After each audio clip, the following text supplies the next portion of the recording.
Sê goeienaand, geliefdes. Baie welkom. Ek dink dit is nou vanaand ons vierde van die tafels van aan tafel met Jesus en ek kan nie sê ek was al ooit so opgewonde soos hierdie jaar nie. Ek sê vir my vrou, dis 'n vreemde ding. Ek het dit eendag twee van julle ook gesê. 'n Vreemde ding om in hierdie tyd van die Pinkster te kom. Want ja, dit voel vir jy het miskien al 'n besige week agter die rug. Maar in dieselfde tyd dan wonder jy volgende week hierdie tyd. Wat gaan ek doen met my aande? Nee, wat gaan ek gaan nou weer TV lê, want niks van daai goed klink vir my lekker nie. So dit is al een van daai goed waar jy gaan hierdie mis, nê? Want jy weet elke aand is ek hier. Elke aand hoor ek so 'n bietjie iets oor die Here en elke aand weet ek saam. Voel soos huis toe kom. En dit maak ons altyd opgewonde. So dan ons sê kom ons maak gaan die ore toe en sê ons op die Here dank. Here Vader, wat 'n voorreg, Here. Vier aande nou, Here, en ons sien mekaar se gesigte, ons kyk in mekaar se oë, Here, en ons hoor U stem. Here, ja, soos daai eerste aand wat ons gehoor het, Here, om U te sing op ander plekke, net as in Jerusalem, net as die kerkgebou, Here, net as die Bybelstudies, om U nog te sing in die onverwagte gesprekke van my buurvrou, vir mense wat saam om die tafel sit, en U te hoor. Here, dit is iets wat ons nooit verwag het, so genabe in ons harte gaan kom, Here, maar ons hoor dit en ons voel dit en ons sien dit. Here, vanaand waar ons weer die woord gaan lees, Here, waar ons altyd kom vra hoe U aan tafel sit. Mag U vanaand met ons gesels, mag U Gees in ons harte woel, en mag ons hier uitstap, Here, met 'n bietjie van 'n vrede en ook so 'n bietjie vra oor die pad wat ons stap. Ons vra dit nie omdat ons verdien nie, Here, maar alleen uit U groot genade. Amen. Geliefdes, genade vir julle en vrede van God ons Vader, ons Here Jesus Christus en ook die Heilige Gees. Amen.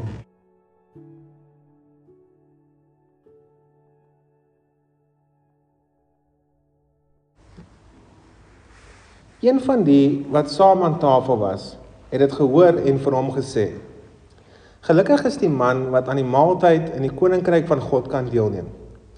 Toe sê Jesus vir hom: Daar was 'n man wat 'n groot maaltyd gegee en baie mense uitgenooi het. Toe die maaltyd gereed was, stuur hy sy slaaf om vir die genooides te sê: Kom, die maaltyd staan klaar. Maar hulle begin almal die een na die ander verskoning maak. Die eerste sê vir hom: Ek het 'n stuk grond gekoop en moet noodsaaklik uitgaan om daarna te kyk. Ek vra jou, verskoon my asseblief. En die ander een sê: Ek het 5 paar osse gekoop en ek gaan hulle uitprobeer. Ek vra, verskoon my asseblief. Nog 'n ander een sê: Ek is pas getroud, daarom kan ek nie kom nie. Die slaaf kom toe terug en vertel dit alles aan sy eienaar.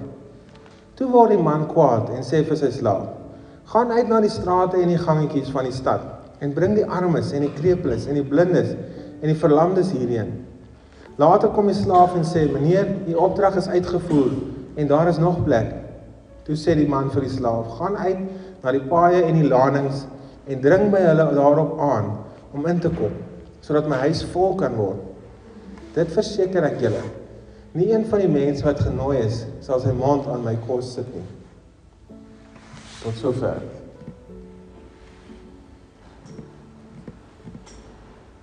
Jy kan hoor in die spanning, probeer die eerste ou ietsie sê. Hoor die Here, ek weet dit gaan nie nou so goed nie, ek weet ons nooi nie dalk die regte mense nie, ek weet ons weet nie hoe om 'n tafel te sit nie, maar gelukkig gaan ons eendag in die hemel wees, né? Dis eintlik wat hy basies sê. Dan gaan dinge beter gaan. Hy probeer die onderwerp verander, so 'n bietjie die spanning verlig. En Jesus byt nie, né? Jesus gaan voort en hy sê, kom ek sê gou vir julle, hoe gaan dit in God se koninkryk? Kom ek sê gou vir julle, hoe lyk God se tafel? Daar was 'n man, en almal weet in die storie, niemand het getwyfel, die man was God.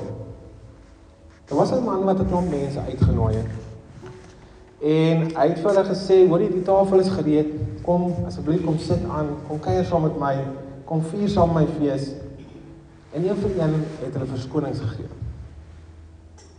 Jy sou ook maklik dink, okay, wel, miskien was hulle verskonings, treurige verskonings, wel goed, maar ek dink, die verskonings was tog goed wat jy sou kon dink, moontlik kon wees, né? Stuk vir stuk is al verskonings. Het laat my dink nogal natuurlik, en ek dis nie nou noodwendig waar die storie vanaand gaan nie, maar het laat my dink aan tog verskonings wat ons gee, né? Here, dit is nou belastingmaand, ons kan nie nou ons nie nou tyd vir tafel sit met mense nie. Daar is nie nou tyd vir goddelike tafels nie. Here, dis nou rugby week. Ja? Kinders in die skool is moeilik, hier is eksamentyd. Ek is eintlik al klaar bietjie laat vir werk. Here, ek kan nie nou nie, ek moet net gou vinnig, jy weet al die verskonings wat ons maar maak. En ek wil nie daar stop nie, ek dink nie dis waar die storie noodwendig net alleen gaan nie. Maar ek dink daar is 'n mate van die storie wat vra wat prioriteite. En om dit te verstaan, moet jy besef dat hierdie mense wat in Jesus se tyd genooi is vir ete, is 2 keer genooi.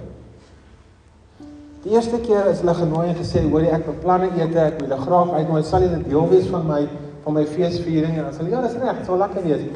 En dan wanneer alles gereed is, dan word hulle 'n tweede keer genooi, dan kom die slaaf en dan kom hulle in. En dit was by die tweede geleentheid waar hulle eintlik nou moes die commitment maak om te kom, waar hulle gesê het, jene, wag, ek het vergeet. Ek is eintlik besig. Nee? Op die tweede geleentheid het hulle besluit, ek het eintlik iets anders aan. So dan dit laat jou dink dat daai eerste goedkeuring om te sê, ek sal gaan, was eintlik gewees, as ek niks anders aan het. Dan sê dit reg. As niks anders aan het, dan sal ek daar wees.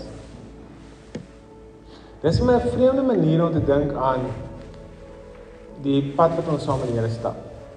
Dis 'n vreemde manier om te dink aan die tafels waar ons saam met God sit. En dan kry ons hierdie vreemde ding aan die Here gaan dan verder en hy sê, maar kom ons nooi ander mense. Kom ons nooi mense wat nie noodwendig sou gedink het hulle mag aan die tafel wees nie. Kom ons nooi eers die krepeles, al die mense met velkondisies, al die mense wat krom loop, al die mense wat sukkel om ergens uit te kom. Kom ons wees geduldig, kom ons kry hulle by die tafel, kom ons laat hulle aansit. En dan is daar nog plek. En dan sê, okay, wie gaan na die strate toe, daar buite die dorp, daai klein lanings, daar waar die mense werk met leer, waar hulle meeste van die tyd nie lekker ruik nie, en daar waar die mense werk met 'n klomp ander goed, gaan haal hulle. Bring hulle saam, bring nooi hulle in. En dit is altyd die vreemde manier hoe God sy tafel vol maak. En hier is nou weer 'n paar goed wat ek sit en dink aan met hierdie teks. Ons dink baie keer die uitnodiging wat God gee, is soos 'n uitnodiging na 'n wagkamer van 'n restaurant. Die Here nooi my om te wag vir die hemel eendag. En ja, ek sal reg wees. Ek sal reg wees daai tyd. Die hemel eendag, maar dis nie eintlik dit. Wat is die uitnodiging van God vir sy mense eintlik 'n liefdesverklaring is? 'n Liefdesbrief. Wat sê my hart verlang om saam met jou te sit aan tafel. Ek wil so graag saam met jou daar sit. En die interessante ding daarvan is dat ons kan altyd dink dat hierdie laaste mense wat hy gesê het op die ouens nie aan die tafel geland het nie. Ons kan altyd dink dit is onregverdig en hulle het gemis. Maar hulle is genooi. Daar's 'n interessante ding in ons tradisie, in die NG tradisie. Wat baie mense nie noodwendig oor praat nie, ons probeer dit bietjie by die belydensklas sê, dit gaan oor God se verbond en ergens oor iets soos die uitverkiesing. En dit is 'n moeilike ding, want ons praat daaroor, maar hy sê eintlik een van die mooiste goed wat in ons geloof is. Hy sê dat God elkeen genooi het. En dat God se hartsbrief eintlik sê, hy verlang om saam met jou te wees. Maar die oomblik wat hy die uitnodiging stuur vir jou, weet God al klaar dat daar sommige mense is wat hom nooit gaan kies nie. Hy weet daar sommige mense wat nooit gaan antwoord op sy brief nie. Hy weet daar's mense wat nooit gaan opdaag aan sy tafel eendag. Maar hy stuur die brief. En een van die interessante goed van hierdie hele idee van die verbond en die uitverkiesing is dat God eintlik sê dat al weet ek vandag dat daar sommige mense wat my nooit gaan kies nie, gaan ek vir hom lief wees asof hy my kies tot die dag wat dit nie meer so kan wees. God sê, hy gaan vir daai mense, hy gaan met verlange wens dat hulle aan sy tafel sit, tot op die einde. Al weet hy al van die begin af, hulle gaan nooit vir hom kies nie. Dis 'n interessante, vreemde ding om te dink oor die Here, né? Vir hom is nie 'n ding van, as daar ietsie beters is, sal ek daar wees. As daar niks anders is nie, as ek niks anders wil doen nie, dan sal ek saam met jou sit aan tafel. Dis nie vir hom so nie. En ons sien dit nogal interessant met Jesus se verhouding met Judas, né? Van dag 1 af het die Here geweet dat Judas gaan nooit hom kies as God. En dat Judas soort van teleurgesteld gaan wees in wie Jesus is, want hy wil gehad het met iets anders wees. En nog steeds, in spite van dit, sit Judas aan sy tafel reg langs hom, so naby dat Judas aan hom kan vat. Dis nogal iets besonders, né, en kosbaar. Maak nie saak wat, en God nooi daai mense. Sy liefdesbrief, sy verlange om saam met jou te sit. Nou die een ding wat mens nou tog sit, en ek kan 'n klomp goed sê van hom, maar ek dink was een ding wat ons vir onsself moet afvra. Dis eintlik wanneer ek wil klaarmaak. Is die gas wat ons nie sien in die storie, want ons sit en dink altyd, maar wie word genooi, wie word nie genooi nie, wie kom nie. Maar die een wat jy regtig oor moet vra vanaand is jouself. Die ongesiene gas. God vra jou nie, en ons het hierdie week baie keer deur 'n klomp maniere gegaan van hoe ons moet gasvry wees en nederig wees en hoe ons om tafels moet sit. God vra jou nie net om uit te gaan en om na mense toe te gaan en om ordentlik te wees. God vra nie net al die goed vir jou, God vra ook vir jou om te kom sit aan sy tafel.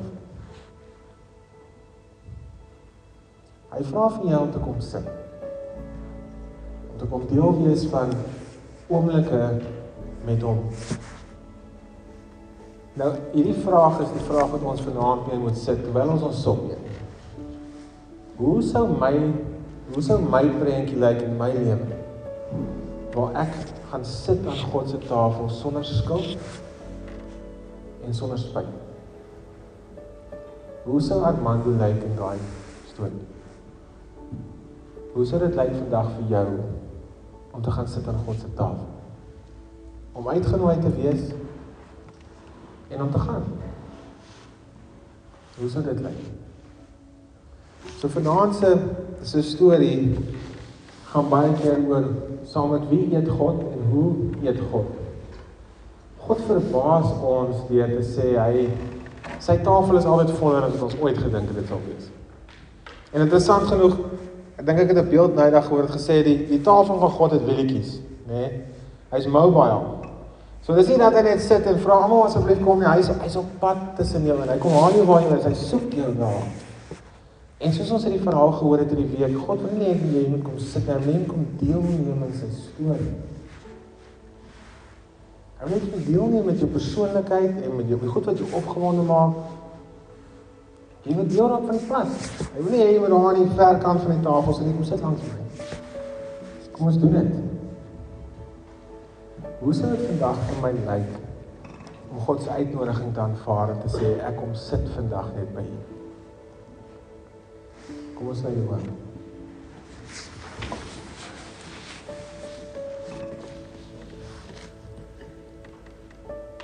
Here Vader, ons kan op verskillende maniere dink aan die teks, Here, van die Fariseërs wat dit nou die eerste aand gehoor het. Van hoe hulle eintlik hulle hele lewens skep rondom die tafels gaan oor wat ek uit dit kry, waar ek die beste plekke kan sit, en wie ek nooi, en of die mense wat ek nooi belangrik genoeg is, of my iets kan teruggee, en dan is dit die teenstelling van God wat ons nooi het, in spite van die feit dat ons fisies niks kan gee. En dat hy 'n liefdesbrief uitgestuur het die eerste dag al, omdat hy die verlange het om by ons te wees. Al kan ek niks doen nie, en niks gee nie. Here, en ons wil graag op die punt kom waar ons kan sit aan die tafel, sonder skuldgevoel en spyt. Sonder dat ons voel, ons mag nie hier wees nie, want ek het nog nie genoeg gegee nie. Of ek mag nie hier wees nie, Here, want ek dink nie ek is die eerstes wat God sou genooi het. Here, ek dink die intimiteit van om te aanvaar dat God my wil hê soos ek is aan daai tafel, is iets wat ons elkeen moet leer. Mag jy ons help daarmee. In die wonderlike naam. Amen. Geliefdes, mag God se liefde, Jesus se genade en die gemeenskap met sy Heilige Gees by elkeen van ons wees. Amen. Kom ons sit lekker saam, kyk nog aan mekaar se oë en ons eet lekker saam. Baie dankie.